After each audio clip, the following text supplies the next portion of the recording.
A few days we will be together, and life will continue to come. New ideas will continue to be born within you. New awarenesses of wanted and unwanted will happen even in this near perfect environment. More rockets of desire will emanate from you. That vibrational version of creation that you are so consistent at that in many cases you don't even know you're doing. New requests that you are making, and new responses from source energy and your inner being. And you,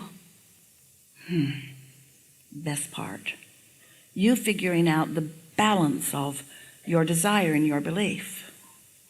You using the guidance system that you were born with to figure out where you are in any moment in time in relationship to your desires that are active, the desires that are active and the beliefs that are active. In other words, where are you? What's the mix of vibration within you? Are you managing it deliberately? Is it just happening by default? Are you having knee-jerk responses to life?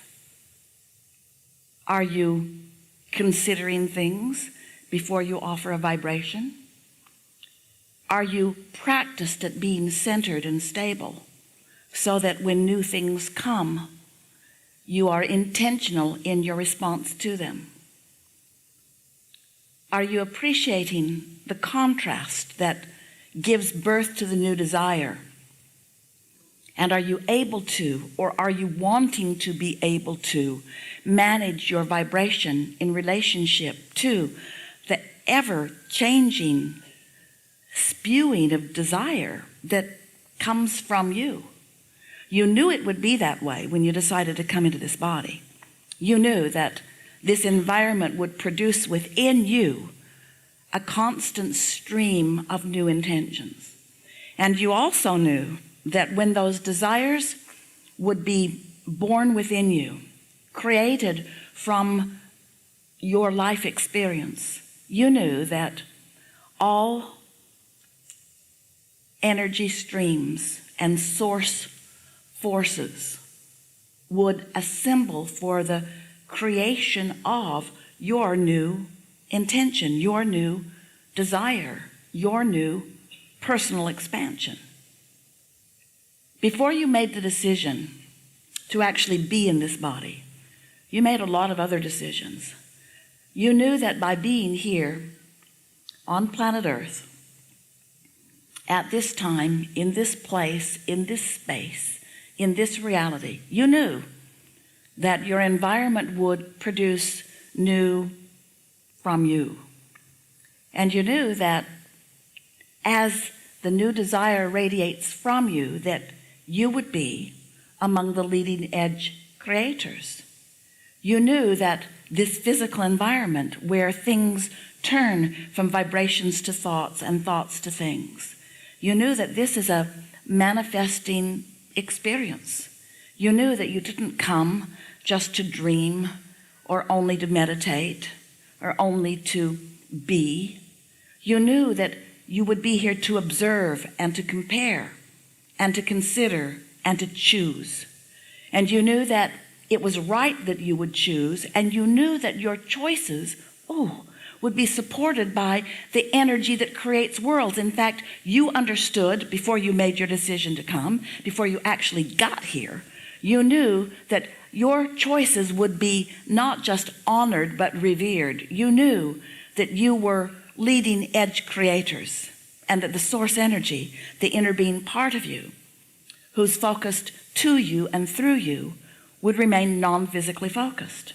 So here you came into your body, splat, with your inner being and your source energy and all of your resources remaining non-physically focused and yet aware of you in every moment of your life experience, aware of what you're living, aware of what you're asking for, and most important to you, aware of where you stand in any moment in time in relationship to what you've asked for. So we like to explain it to you like this, that your life causes you, as you consider it, to know what you don't want and therefore know what you do want, and you radiate these rockets of desires.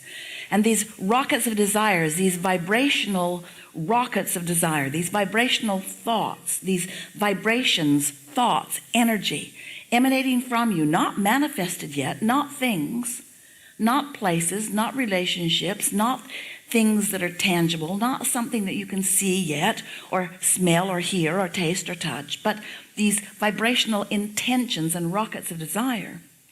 And as they radiate from you, they collect in what we want so much for you to accept as a reality that we've called this vibrational reality. We demonstrate it in this way, this vibrational reality, this vortex of reality.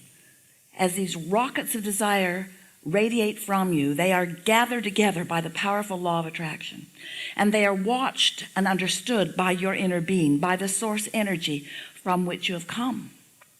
So what happens to you as life causes you to launch those rockets is that you have the opportunity to be a vibrational match with the rocket that you've launched or not, or some version in between. In other words, life can cause you to ask for more, but you may not move in the direction of what you're asking for. In fact, most times, most humans do not. When you know you don't have enough money and you ask for more money begins to be assembled for you, precisely for you, immediately. But more often than not, you're stuck in the I don't have enough money and therefore I want more money, but I don't have enough money. But I do want more money, but I don't have enough money. That's why I'm asking for more money. I don't have enough, but I would like more. But you, in most cases, are not a sketchy or a consistent vibrational match to the abundance that you're asking for. Now, your inner being is, because when you ask, it is given vibrationally immediately. So your inner being becomes an immediate match for what your life has caused you to expand to. But when your inner being expands in the direction of your desire and you don't, then there's a vibrational variance within you and you that you can feel in the form of emotion. And that emotion doesn't feel good. It feels like worry, or it feels like disappointment, or it feels like not enoughness. It feels like discouragement. But when you launch a rocket of desire and you're able to focus in the direction of your desire, when you're thinking about what you want and why you want it, so that you approach the vibrational integrity of your new desire in a consistent and meaningful way, when there's not a big expanse between the vibration of your desire and the vibration of your belief, and a belief is just a thought you continue to think, when that expanse doesn't exist so much, but you are more believing, more hoping, and then believing and knowing that while it may not have come to full fruition, that there is a vibrational version of it that you can believe in. And that really is the point of everything that we will be talking about in the days that we are together. Because if you can begin to believe in this vibrational version, then it's like the farmer who believes in the kernel of corn that he puts in the ground.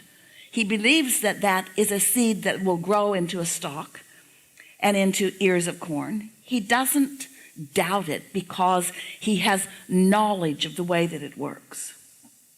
Well, we want you to leave this gathering in these days with the same certainty that the farmer has when he puts the corn in the ground, that while he cannot see it, he knows what's coming next. We want you to trust the process. We want you to come to understand the laws of the universe. We want you to trust your own guidance system. We want you to know what emotion means. We want you to know that when you have negative emotion, that you are compromising your own desire for the time being at least, because you are activated in a vibration that opposes your own desire. You just can't hold a desire and doubt it and move in the direction of your desire, because the vibration of your desire and the vibration of doubt are very different frequencies. It's like sticking a stick in a wheel. It sort of brings it to a screeching halt and slows the progress of it for as long as you keep doing that. And so we know that you've been listening to us for a while. And we know that you, for the most part, understand the basics of what we offer. You know you are a vibrational being, and you know that you came from a vibrational source, and you understand that you are an extension of source and that you've come with great purpose. But you may not remember that you are here for the purpose of joy, and that expansion is natural to you, and that life is supposed to feel good to you, and that there is an ease that you can step into that most humans have not yet, because as humans you believe more in struggle and more in effort and more in working and accomplishment and determination. And while we are not discouraging focus or determination or intentionality, in fact, we are all about that. But we want you to leave this gathering with a new determination to allow the laws of the universe to work for you, and for you to find a way to work within them, because you cannot buck the laws of the universe. And what so often you do, you don't mean to, but you buck your own current. You desire something and then you talk against it. You say, I want this, but then you explain how it is. And it's your explanation of what is that holds you back more than anything else, because what is really old news in terms of manifestation. It's like gum that you've chewed all the flavor out of. What isn't where the action is. It isn't where the primary attention of source is. It isn't where the new enthusiasm is. It isn't where the energy that creates worlds is. It's where what you've been doing has already been done, and now you're on to other things.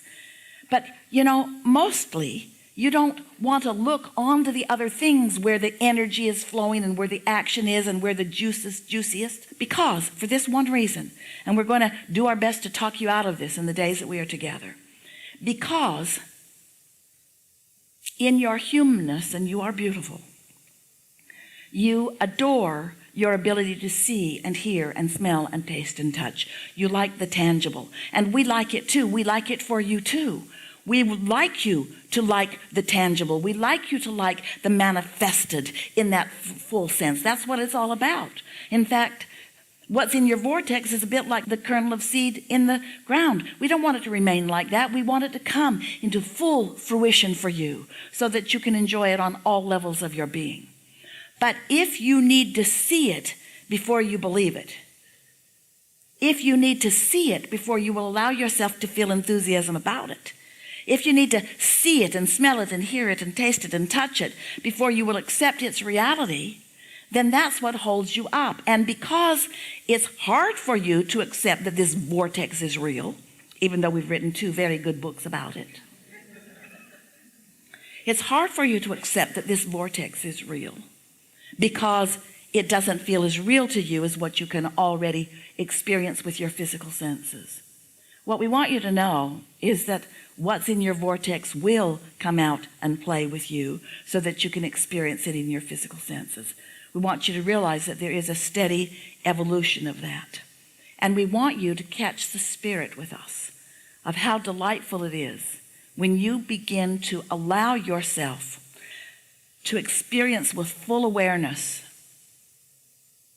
the turning of thoughts to things.